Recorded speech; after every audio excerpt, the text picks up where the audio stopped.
जब अली साहब दुनिया से रुखसत हुए हैं ना उसके बाद को ऐसे सीन थे कि बाजी रात को 1 बजे भी आ रही है, 10 बजे भी आ रही है। सर्दी नहीं देखी, गर्मी नहीं देखी, बारिश नहीं देखी, तूफ़ान नहीं देखा। उस आपी में यही देखा है कि उसने यही बोला है कि कदमों में तेरे जीना मरना, अब छोड़ के जाना कहाँ। ये कब्र की जगह भी उन्होंने अपने कदमों में अली साहब के रखी हुई हैं अपनी। नाज़रीन, मैं हूँ रोड शो के साथ आबिद खान और आज हम जो कब्र कहानी आपको सुना रहे हैं। एक वक्त में साल हा साल तक फिल्मी सनत पर उनकी हुक्मरानी रही, उनका तूती बोलता रहा। और हम ये अक्सर ये कहते हैं कि पाकिस्तान में सबसे बड़े सुपरस्टार वहीद मुराद गुजरे हैं, बिलाशुबा इसमें कोई दूसरी राय नहीं। लेकिन अगर हम ये कहें कि कोई बेताज बादशाह था इस फिल्मी सनत का, तो वो सिर्फ़ और सिर्फ एक ही शख्सियत थे, मोहम्मद अली साहब। मोहम्मद अली साहब न सिर्फ ये कि पाकिस्तान के बड़े अदाकार थे, फ़नकार थे, बल्कि उसके साथ साथ हम ये देखते हैं कि दुनिया में उनके एक नाम, एक इज़्ज़त और एक वक़ार था जो शायद ही पाकिस्तान की किसी और अदाकार के हिस्से में ये आया हो। इंडिया की इंदिरा गांधी हो, बांग्लादेश का सदर हो, शाह फैसल हो, सदर काबूस हो, यासर अरफात हो, या फिर ईरान के सदर हो, ईरान का शाह हो। यानी वो कौन शख्स था जो मोहम्मद अली से मिलना नहीं चाहता था? वो कौन शख्स था जो मोहम्मद अली का गर्विदा नहीं था और उनका फ़ैन नहीं था? 1931 में मोहम्मद अली साहब रामपुर इंडिया में पैदा हुए। उसके बाद माइग्रेट करके मुल्तान आ गए। चूँकि एक बड़े मजहबी ख़ानदान से उनका ताल्लुक़ था, तो मुल्तान में उनके वालिद जो है वो जामिया मस्जिद के इमाम भी रहे साल साल तक।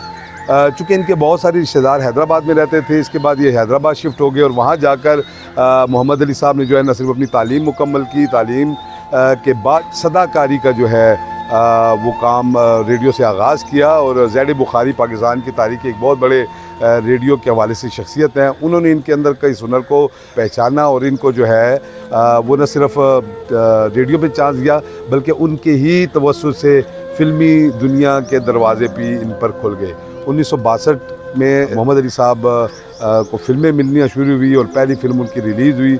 उसके बाद मुसलसल 5 फ़िल्में उन्होंने बतौर विलन की, मगर फिर बतौर शरारत फ़िल्म एक ऐसी आई जिसने फिर मोहम्मद अली को वो मोहम्मद अली बनाने में अहम तरीन किरदार अदा किया। हम कहेंगे वो पहली सीढ़ी थी जिससे फिर मोहम्मद अली साहब ने मुड़ के कभी पीछे की तरफ नहीं देखा। और एक वक्त ऐसा आया कि पाकिस्तान की फ़िल्मी सनत मोहम्मद अली के नाम के बग़ैर अधूरी समझी जाती थी। मोहम्मद अली साहब जितने बड़े अदाकार थे वो तो सारी दुनिया जानती है उनके, लेकिन उनके कुछ और जो किरदार की खुसूसियात थी वो अपनी जगह। कहा यह जाता है कि मोहम्मद अली साहब ने अपनी ज़िंदगी में हज़ारों लोगों की बेलोस होकर मदद की। ऐसे लोग जिनका कोई वास्ता गर्ज ताल्लुक़ उनके साथ नहीं होता था, अगर उनके दरवाज़े पे चला जाता तो वो उन बाकायदा तौर पे मदद करते। सैकड़ों लोगों के कारोबार, उनके घर और उनकी बच्चियों की शादियों में इमदाद की। और उनके फ़ौत होने के बाद लोगों ने धाड़े मार मार कर यहाँ आकर रोए। क़य्यूम साहब का भी आपने जो है वो इंटरव्यू देखेंगे जिसमें क़य्यूम साहब ये बता रहे हैं कि लोग उस वक्त आकर इनकी फौतगी के बाद किस तरह अपना दुख बयान कर रहे थे कि अब उनकी जो इमदाद करने वाला शख्स था अब वो इस दुनिया में नहीं रहा, उनके साथ चलने वाला उनका बेटा, उनका भाई अब इस दुनिया में नहीं रहा। एक वाक़या बड़ा मशहूर है कि मोहम्मद अली साहब अपने घर के लॉन में बैठे हुए, एक शख्स आया, बेल की, चौकीदार गया, उसने उसको बुलाया अंदर, रिक्वेस्ट की कि जनाब मुझे मिलना है। जब आए सामने तो मुँह छूटे की बात कही कि मेरा कारोबार इंतहाई मंदी का शिकार है, मुझे कुछ पैसे चाहिए। गालिबन 30,000 रुपये की उसने उस वक्त रिक्वेस्ट की। कहते हैं कि मोहम्मद अली उसको देखते रहे और उसके बाद अपने अंदर गए, कमरे में वापस आए, घर से वापस आकर उन्होंने उसको 30,000 रुपये दिए और ये कहा कि तुम मेरे 10 रुपये के कर्जदार हो, 10 रुपये वापस कर। वो शख्स हैरान रह गया कि ये कैसी बात हुई। बाहर उसने 10 रुपये निकाल के दिए, 30,000 रुपये अपनी जेब में डाले।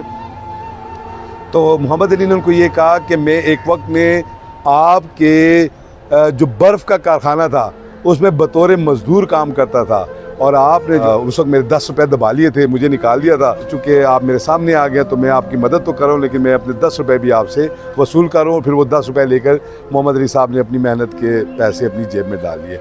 इसी तरह बहुत सारे हदायतकार, बहुत सारे फिल्म साज ये कहते हैं कि जब वो बुरे हालात में थे तो उन्होंने मोहम्मद अली साहब को जब रिक्वेस्ट की तो बगैर बिला मुआवजा उन्होंने फ़िल्मों में काम किया। निगत नामी एक प्रोड्यूसर के मुतालिक कहा जाता है कि वो बड़ी मुश्किल में का शिकार थी। जब मोहम्मद अली साहब ने उनकी फ़िल्मों में काम किया, फ़िल्म सुपरहिट हुई, वो पैसे लेकर आई तो आपने उसके सर पर हाथ रखा, कहा भाई अपनी बहनों से पैसे नहीं लेते। इस तरह हज़ारों वाक़यात हैं जो मोहम्मद अली साहब के साथ जुड़े हुए हैं। इस्लामी सरबराही कॉन्फ्रेंस के हवाले से सबको पता है कि मोहम्मद अली का जो घर है गुलबर्ग में, अब तो जो गो कि वो ज़ेबा बेगम जो है वो फ़रोख्त कर चुकी हैं, मगर उनका जो घर था वो बड़ा लेविश, बड़ा खूबसूरत और अपने वक्त का एक बिल्कुल आप ये कह सकते कि नवाबों जैसा एक महल था। तो वहाँ इस्लामी सरबराही कॉन्फ्रेंस के मौका पर शाह फैसल वहाँ ठहरे और सदर काबूस वहाँ ठहरे।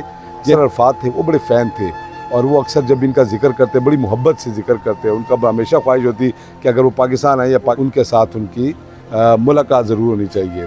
ज़ेबा बेगम की मोहब्बत, जैसे कयूम साहब ने भी बताया, इंतहा की मोहब्बत और वाकई वो फ़िल्मी मोहब्बत जो कि फ़िल्मों में मोहम्मद अली और ज़ेबा दिखाते रहे, वो हकीकी ज़िंदगी में ज़ेबा बेगम ने वही मोहब्बत दिखाई।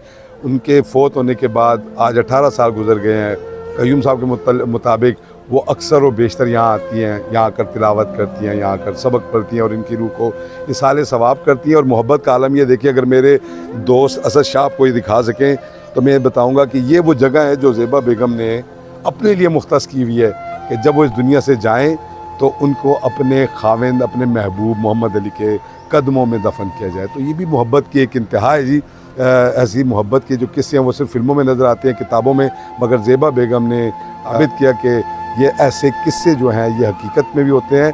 सिर्फ मोहब्बत करने वाले लोग चाहिए। आज मोहम्मद अली साहब हम में नहीं है, मगर उनकी अच्छी यादें हमेशा हमारे साथ रहेगी, उनका जो फ़न है वो हमेशा हमारे साथ रहेगा।